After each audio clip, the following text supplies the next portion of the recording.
نحمده ونصلي على رسوله الكريم اما بعد فاعوذ بالله من الشيطان الرجيم بسم الله الرحمن الرحيم قل يا ايها الكافرون لا اعبد ما تعبدون پارہ نمبر 30 سورۃ الکافرون۔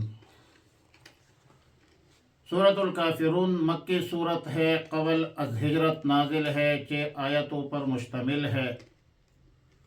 ترتیبی جموعی میں 109 نمبر پہ ہے اور ترتیبی نزولی میں 18 نمبر پہ ہے۔ نزلت بعد سورۃ الماعون وقبل سورۃ الفیل۔ ماقبل سورۃ الکوثر کے ساتھ ربط اور مناسبت واضح ہے کہ سورۃ الکوثر میں بیان تھا کوثر کا، اور سورۃ الکافرون میں مقاطعۃ الکفار ہے۔ اس طرح دونوں صورتوں میں ایک مناسبت یہ بھی ہے کہ وہاں پر بھی خطاب ہے رسول اللہ صلی اللہ علیہ وسلم کو، اور یہاں پر بھی خطاب ہے رسول اللہ مبارک صلی اللہ علیہ وسلم کو۔ وجہ تسمیہ اظہر ہے کہ آیات نمبر 1 میں فرمایا قل یا ایھا الکافرون۔ امام الاولیاء امام احمد علی لاہوری رحمہ اللہ الباری خلاصہ بیان فرماتے ہیں مقاطعہ علی الکفار۔ اے کافرو تمہارا مسلک، اے کافرو مجھے تمہارا مسلک، اے کافرو مجھے تمہارا مسلک ہرگز پسند نہیں، اور نہ تمہیں میرا مسلک پسند ہے، اور نہ آئندہ مجھے تمہارے مسلک شرک سے کبھی اتفاق ہو سکتا ہے، اور یہ توقع بھی نظر نہیں آتی کہ تم شرک سے باز آ جاؤ گے، لہذا آئندہ میرا تمہارا قطع تعلق ہے۔ سورۃ الکافرون کے فضائل کے حوالے سے سیدہ عائشہ صدیقہ رضی اللہ تعالی عنہا سے روایت ہے کہ رسول اللہ مبارک صلی اللہ علیہ وسلم نے فرمایا کہ فجر کی سنتوں میں پڑھنے کے لیے 2 صورتیں بہتر ہے، سورۃ الکافرون اور سورۃ الاخلاص، رواہ ابن ہشام قذافی تفسیر مظہری۔ تفسیر ابن کثیر میں متعدد صحابہ کرام سے منقول ہے کہ رسول اللہ مبارک صلی اللہ علیہ وسلم صبح کی سنتوں میں اور نماز مغرب کے بعد کی سنتوں میں بکثرت یہ 2 صورتیں پڑھتے ہوئے سنا ہے۔ بعض صحابہ نے رسول اللہ مبارک صلی اللہ علیہ وسلم سے عرض کیا کہ ہمیں کوئی دعا بتا دیجئے جو ہم سونے سے پہلے پڑھا کریں، تو رسول اللہ مبارک صلی اللہ علیہ وسلم نے فرمایا کہ قل یا ایھا الکافرون، یہ پڑھو، اور اس کے پڑھنے کی تلقین فرمائی ہے، اور فرمایا کہ یہ شرک سے براءت ہے، رواہ الترمذی و ابو داود۔ سیدنا جبیر بن مطعم رضی اللہ تعالی عنہ سے روایت ہے کہ رسول اللہ مبارک صلی اللہ علیہ وسلم نے ان سے فرمایا، جبیر بن مطعم کو کہا کہ کیا تم چاہتے ہو کہ جب سفر میں جاؤ تو وہاں اپنے سب رفقا سے زیادہ خوشحال اور بامراد ہو اور تمہارا سامان زیادہ ہو؟ حضرت جبیر بن مطعم رضی اللہ تعالیٰ عنہ نے عرض کیا کہ یا رسول اللہ صلی اللہ علیہ وسلم بلا شبہ میں یہی چاہتا ہوں۔ تو رسول اللہ مبارک صلی اللہ علیہ وسلم نے فرمایا کہ قرآن کریم کے آخری 5 صورتیں پڑھا کرو، اور ہر صورت کے ابتدا میں انتہا میں بسم اللہ الرحمن الرحیم پڑھا کرو، اول بھی بسم اللہ آخر میں بھی بسم اللہ۔ سیدنا جبیر بن مطعم رضی اللہ تعالیٰ عنہ فرماتے ہیں کہ اس وقت میرا حال یہ تھا کہ سفر میں اپنے دوسرے ساتھیوں کے مقابلے میں قلیل الذات تھا، خستہ حال تھا۔ جب سے رسول اللہ مبارک صلی اللہ علیہ وسلم کی اس تعلیم پر عمل شروع کیا، میں سب سے بہتر حال میں رہنے لگا ہوں، قذافی تفسیر مظہری۔ سیدنا علی المرتضی کرم اللہ وجہہ سے روایت ہے کہ ایک مرتبہ رسول اللہ صلی اللہ علیہ وسلم کو بچھو نے کاٹا، تو رسول اللہ مبارک صلی اللہ علیہ وسلم نے پانی اور نمک منگوایا اور یہ پانی کاٹنے کی جگہ پر لگاتے جاتے تھے اور قل یا ایھا الکافرون قل اعوذ برب الفلق قل اعوذ برب الناس پڑھتے تھے۔ قذافی تفسیر مظہری۔ شان نزول کے حوالے سے ابن اسحاق کی روایت جو سیدنا عبداللہ ابن عباس رضی اللہ تعالی عنہما سے مروی ہے کہ ولید ابن مغیرہ اور عاص ابن وائل اور اسود ابن عبد المطلب امیہ ابن خلف یہ لوگ رسول اللہ مبارک صلی اللہ علیہ وسلم کے پاس آئے اور کہا کہ آؤ آپس میں اس پر صلح کر لے کہ 1 سال آپ ہمارے بتوں کی عبادت کیا کرے اور 1 سال ہم آپ کے معبود کی عبادت کریں۔ قذافی القرطبی۔ اسی طرح طبرانی کی روایت میں ہے کہ کفار مکہ نے اولاً باہمی مصالحت کے لیے رسول اللہ مبارک صلی اللہ علیہ وسلم کے سامنے یہ صورت پیش کی کہ ہم آپ کو اتنا مال دیں گے کہ آپ سارے مکہ میں پورے مکہ مکرمہ میں سب سے زیادہ مالدار ہو جائیں گے اور جس عورت سے آپ نکاح کرنا چاہے آپ کے نکاح کریں گے، صرف اتنا کرے کہ ہمارے معبودوں کو برا بلا مت کہے، ان کو برا مت کہے، ہمارے اس عمل کو شرک نہ کہے، اور اگر آپ یہ بھی مانتے ہیں تو ایسا کریں گے کہ 1 سال ہم آپ کے معبود کی عبادت کریں گے اور 1 سال آپ ہمارے معبودوں کی عبادت کریں۔ قذافی تفسیر مظہری۔ ابو صالح کی روایت جو سیدنا عبداللہ ابن عباس رضی اللہ تعالیٰ عنہ سے مروی ہے کہ کفار مکہ نے باہمی مصالحت کے لیے یہ صورت پیش کی تھی کہ آپ ہمارے بتوں میں سے بعض کو صرف ہاتھ لگا دیں تو ہم آپ کے تصدیق کرنے لگیں گے۔ اس پر جبریل امین سورۃ الکافرون لے کر تشریف لائے جس میں کفار کے اعمال سے براءت کا اعلان اور خالص اللہ کی عبادت کا حکم ہے۔ شان نزول میں یقیناً متعدد روایات ہے، واقعات ہے، اور ان تمام تر روایات میں کوئی تناقض نہیں ہے، کوئی تضاد نہیں ہے، سبھی واقعات پیش آئے ہوں گے۔ ان سب واقعات کے جواب میں سورہ کافرون سورۃ الکافرون نازل ہوئی ہے جس کا ما هو المقصود ہے مصالحت سے روکنا۔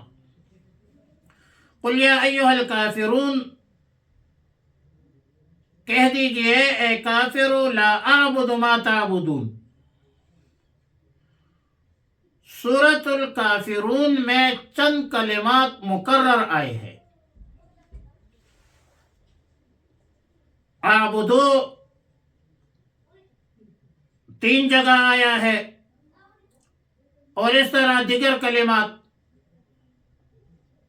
تکرار کو رفع کرنے کے لیے ایک تفسیر تو وہ ہے جو امام بخاری رحمۃ اللہ علیہ نے اور بہت سارے مفسرین نے نقل کی ہے کہ 2 کلمے ایک مرتبہ زمان حال کے لیے ہے اور دوسرے مرتبہ زمان مستقبل کے لیے ہے، اس لیے کوئی تکرار نہیں ہے۔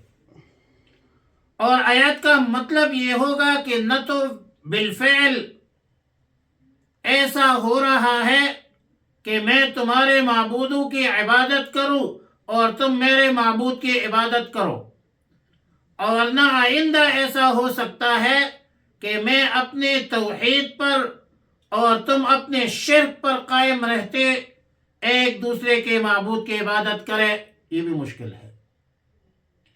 اسی تفسیر کو ہمارے جو اکابر حضرات ہیں اس نے پسند بھی فرمایا ہے، خاص کر مولانا اشرف علی تھانوی رحمۃ اللہ علیہ نے، مگر امام بخاری رحمۃ اللہ علیہ لکم دینکم ولی دین کی تفسیر دین بمعنی مذہب، اسلام اور کفر سے کرتے ہیں، اور مطلب یہ قرار دیتے ہیں کہ مصالحت کی مجوزہ صورت قابل قبول نہیں ہے۔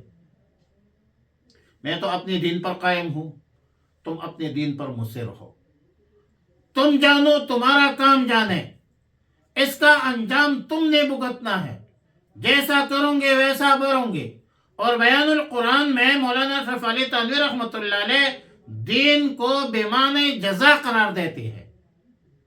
اب دوسرے تفسیر سن لیجئے۔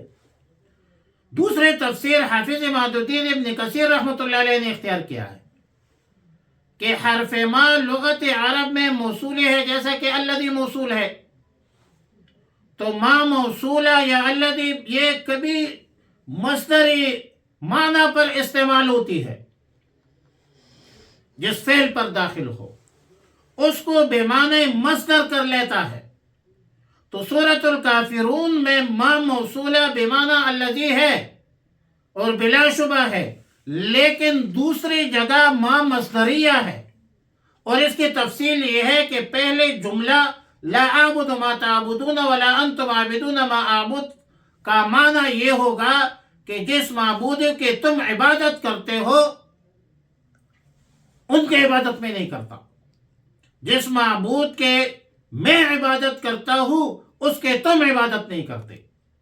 اور دوسرے جملے میں ولا انا عابد ما عبدتم ولا انتم عابدون ما اعبد میں حرف ما یہ مصدریہ ہے، اور معنی یہ ہوگا کہ لا انا عابد ما عبدتم ولا انتم عابدون ما اعبد، ما مصدریہ ہے اور معنی پھر ظاہر ہے کہ لا انا عابد عبادتکم ولا انتم عابدون عبادتی،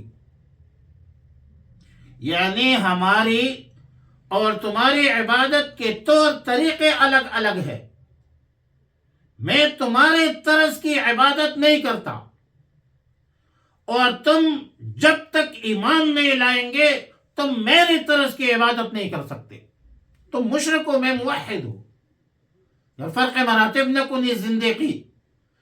اسی طرح پہلے جملے میں معبودوں کا اختلاف بتلایا، دوسرے جملے میں عبادت کا طرز طور طریقہ کا جو اختلاف ہے اس کو ظاہر کیا۔ تو حاصل کلام یہ ہوا کہ نہ تمہارے اور ہمارے معبودوں میں اشتراک ہے، نہ طریق عبادت میں اشتراک ہے۔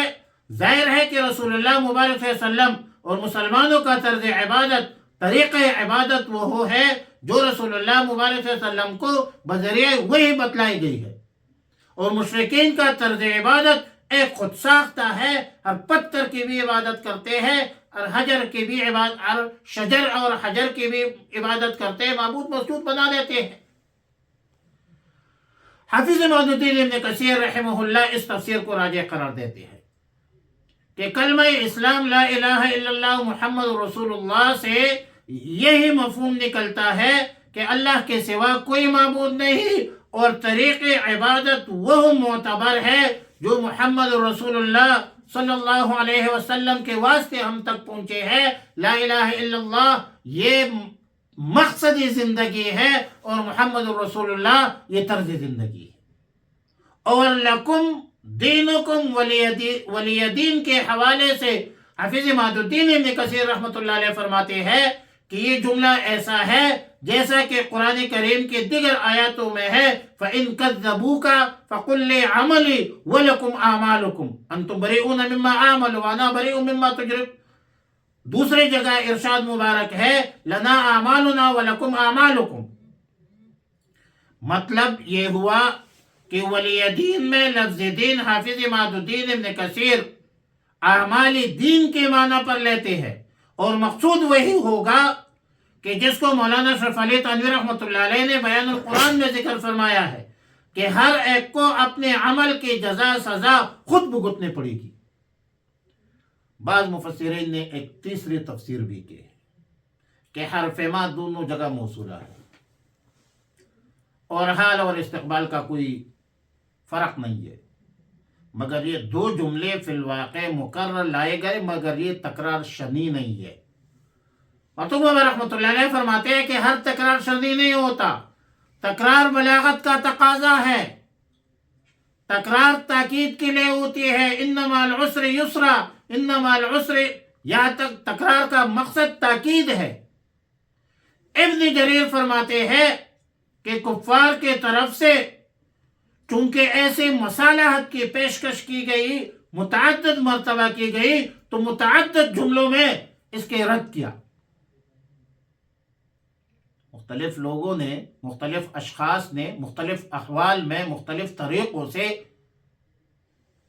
مصالحت کی پیشکش کی ہے، تو اللہ نے بھی مختلف طریقوں سے مختلف اشخاص اور اعتبار کے وہ بھی رد کر دیا۔ وعلی کل حال کفار کی طرف سے پیش کی گئی مصالحت کی صورتوں کو بالکل ہی رد کیا، اعلان برات کیا، مگر خود قرآن کریم میں ارشاد ربانی ہے مصالحت کی طرف کہ وَإِن جَنَحُوا لِلسِّلْمِ فَاجْنَحْ لَهَا وَتَوَكَّلْ عَلَى اللَّهِ، یعنی اگر کفار صلح کی طرف جھکے آپ بھی جھک جائے، صلح کا معاہدہ کر لیجئے۔ مدینہ منورہ میں بعد الہجرت یہودیوں کے ساتھ رسول اللہ مبارک صلی اللہ علیہ وسلم کا معاہدہ وہ تو معروف ہے، مشہور ہے، اس لیے بعض مفسرین نے سورہ کافرون کو منسوخ قرار دیا ہے، اور نسخ کے وجہ لکم دینکم ولی دین ہے، کیونکہ بظاہر یہ احکام جہاد کی منافی ہے، مگر صحیح یہ ہے کہ یہاں لکم دینکم ولی دین کا یہ مطلب نہیں ہے کہ کفار کو کفر کی اجازت یا کفر پر برقرار رکھنے کی جو ضمانت دے دی گئی ہے، بلکہ اس کا حاصل وہی ہے جو لنا اعمالنا ولکم اعمالکم کا ہے، کہ جیسا کرو گے ایسا ہی ہوگا، ایسا برو گے۔ راجح صحیح تفسیر، مستند تفسیر عند الجماہیر یہ ہے کہ سورہ کافرون منسوخ نہیں ہے۔ جس وقت کی مصالحت سورہ کافرون کے سبب نزول بنی ہے وہ یقیناً اس وقت بھی حرام تھا، آج بھی حرام ہے، عقائد و نظریات پر کمپرومائز نہیں ہو سکتی۔ جس صورت کے اجازت وَإِن جَنَحُوا لِلسِّلْمِ فَاجْنَحْ لَهَا وَتَوَكَّلْ عَلَى اللَّهِ میں مذکور ہے، رسول اللہ صلی اللہ علیہ وسلم نے عملاً ایک معاہدہ کیا ہے، ایک معاہدہ ثابت ہے۔ اس طرح معاہدہ اس وقت بھی جائز تھا، آج بھی جائز ہے۔ یہ عقیدہ اور نظریہ کی مصالحت پر مصالحت نہیں ہے، یہ پالیسی کی مصالحت ہے۔ بات صرف موقع محل کی ہے، مقتضی الحال کو سمجھنے کی ہے۔ من لم یعرف احوال زمانی فهو جاہل۔ شرائط صلح کو دیکھا جاتا ہے، صلح کے شرائط کو دیکھا جاتا ہے، اور جس کا ایک فیصلہ خود رسول اللہ مبارک صلی اللہ علیہ وسلم نے ایک حدیث میں فرمایا ہے، جس میں کفار سے معاہدہ کو جائز قرار دینے کے ساتھ ایک استثناء بھی قرار دیا، ذکر کیا ہے کہ ہر صلح جائز ہے الا صلحا احل حراما او حرم حلالا، یعنی ہر وہ صلح جائز ہے ما سوائے اس صلح کے جس کے روح سے اللہ کے حرام کی ہوئی چیز کسی چیز کو حلال یا حلال کی ہوئی چیز کو حرام قرار دیا جائے۔ آپ حلال کو حرام اور حرام کو حلال قرار نہیں دے سکتے، یا انسان کو اجازت نہیں ہے۔ اور اگر غور کیا جائے، کفار مکہ سے صلح کی، انہوں نے کفار مکہ کی صلح کی انہوں نے مختلف صورتیں پیش کی ہیں۔ ان میں سے کم از کم کفر اور اسلام کی حدود میں التباس یقینی تھی۔ گڑبڑ مت کرو، کفر الگ ہے، اسلام الگ ہے، دونوں کو گڑبڑ مت کرو۔ ولا تلبسوا الحق بالباطل، حق اور باطل کو ایک جگہ مت کرو۔ کفار کی جو فرمائش تھی یا ایھا الکافرون میں، وہ توحید کے منافی تھی، وہ شرک کا ارتکاب تھا، اس میں بتوں کی عبادت تھی، اللہ کے بغیر غیر کی عبادت تھی۔ تو ایسی صلح سے قل یا ایھا الکافرون میں برات کا اعلان ہے۔ کسی مسلمان کو زیب نہیں دیتا کہ ایسے معاہدے کرے۔ دوسری جگہ جس صلح کو جائز قرار دیا ہے اور یہود سے معاہدہ کی ایک عملی صورت سامنے آئی تھی، اس میں کوئی ایسی چیز نہیں تھی جس میں اصول اسلام کے خلاف ہو، جس میں عقائد و نظریات پر کمپرومائز ہو، یا کفر اور اسلام کے حدود میں کوئی التباس ہوئی ہو۔ اسلام سے زیادہ کوئی دین، کوئی مذہب اخوت، رواداری، حسن سلوک نہیں رکھتا جتنا اخوت، بھائی چارہ، رواداری اسلام میں ہے۔ دین اسلام میں جتنا ہے وہ کسی بھی مذہب میں نہیں ہے۔ دین اسلام میں جو صلح سالمیت ہے، اور جتنا اسلام صلح اور سلامتی کے اور سالمیت کا داعی ہے، وہ کوئی بھی دین نہیں ہے۔ مگر صلح اپنے انسانی حقوق میں ہوتی ہے۔ ہر وہ صلح جس میں اللہ کی عبادت و حاکمیت مجروح ہو، اللہ کی عبادت اور اللہ کی حاکمیت متاثر ہو رہی ہو، وہ صلح کلی طور پر ناجائز ہے۔ اس صلح کو، ہر وہ صلح جس میں اللہ کی عبادت، اللہ کی حاکمیت متاثر ہو، وہ صلح کلی طور پر ناجائز ہے۔ یا جو صلح آزادی خود مختار، جس سے آزادی اور خود مختاری متاثر ہو رہی ہو، وہ صلح تو ناجائز ہے۔ تیری ہر بات گوارا ہے مگر شیوہ دل، جس میں توہین وفا ہو مجھے منظور نہیں۔ تو قل یا ایھا الکافرون لا اعبد ما تعبدون اور وَإِن جَنَحُوا لِلسَّلْمِ فَاجْنَحْ لَهَا وَتَوَکَّلْ عَلَى اللَّهِ، تو بنیادی فرق یہ ہے کہ حالات کے تقاضے کو دیکھا جاتا ہے۔ مشرکین مکہ جس مصالحت کی پیشکش کرتے تھے، وہ تو کہتے تھے کہ آپ سبب نزول کو چیک کیجئے۔ وہ تو کہہ رہے تھے کہ آپ ایک سال ہمارے معبودوں کی عبادت کریں، ایک سال ہم آپ کی معبود کی عبادت کریں گے۔ کیسے ہو سکتا ہے؟ کفر اور شرک، کفر اور اسلام دونوں کو ملتبس کرتے ہو۔ وَلَا تَلْبِسُوا الْحَقَّ بِالْبَاطِلِ وَتَكْتُمُوا الْحَقَّ وَأَنْتُمْ تَعْلَمُونَ۔ ایسے نہیں ہوتا۔ اسلام صلح کی داعی ہے، لیکن عقائد و نظریات پر کمپرومائز نہیں ہو سکتی، پالیسی پر کمپرومائز ہو سکتی ہے۔ پالیسی وقتی چیز ہوتی ہے اور اس میں تغیر تبدل ہو سکتی ہے۔ بہرحال فرمایا قل یا ایھا الکافرون، آپ کہہ دیجئے اے کافرو، لا اعبدو، میں عبادت نہیں کرتا، ما تعبدون، جس کی تم عبادت کرتے ہو، ولا انتم عابدون ما اعبد، اور نہ تم عبادت کرنے والے ہو، ما اعبدو، جس کی میں عبادت کرتا ہوں، ولا انا عابد، اور نہ میں عبادت کرنے والا ہوں، ما عبدتم، جس کی تم عبادت کرتے ہو، ولا انتم، اور نہ تم عبادت کرنے، عابدون، عبادت کرنے والے ہو، ما اعبد، جس کی میں عبادت کرتا ہوں، لکم دینکم ولی دین، تمہاری لیے تمہارا دین اور میرے لیے میرا دین۔ اللہم احسن عاقبتنا فی الامور کلها واجرنا من خزي الدنیا وعذاب الآخرہ، اللہم وفقنا لما تحب وترضى، وصلی اللہ تعالی علی خیر خلق محمد وآلہ وصحبہ اجمعین برحمتک یا ارحم الراحمین۔